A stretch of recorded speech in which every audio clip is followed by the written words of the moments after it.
¿Qué decisiones toman los bovinos antes de consumir un forraje? Los bovinos prefieren los rebrotes de las plantas, pero algo muy importante es que son capaces de identificar y seleccionar las de mayor y menor valor nutricional y seleccionan las de mayor valor. Los rumiantes toman 4 decisiones de forma jerárquica de acuerdo a la teoría del consumo óptimo de forrajes. ¿Qué tipo de área visitar? ¿Cuánto tiempo permanecer en esa área? ¿Qué tipo de forrajes consumir en esa área? ¿Qué zona de consumo emplear dentro del área? De acuerdo a esta teoría del consumo óptimo de forrajes, los bovinos prefieren los alimentos de mayor valor nutricional y según la oferta comenzarán a consumir otros alimentos de menor valor en el orden de valor nutritivo. Los bovinos prefieren pastorear los rebrotes de las plantas de más valor nutritivo antes de incluir otras de menor valor nutricional.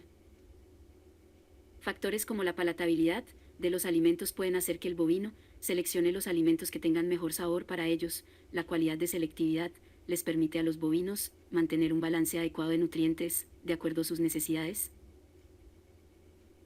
El estrés metabólico se genera cuando el alimento consumido no es suficiente para satisfacer los requerimientos de cada bovino. Este estrés es porque los nutrientes y reservas corporales no son capaces de cumplir con las demandas nutricionales del bovino y en consecuencia este se siente incómodo y con hambre.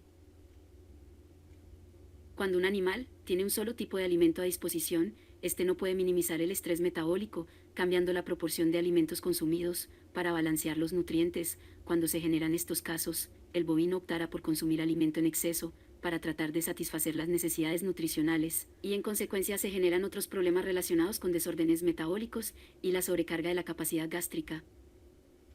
Podemos concluir que la mejor opción para el ganadero es brindar al animal varias alternativas con el fin de permitir a los bovinos regular el consumo y la selectividad.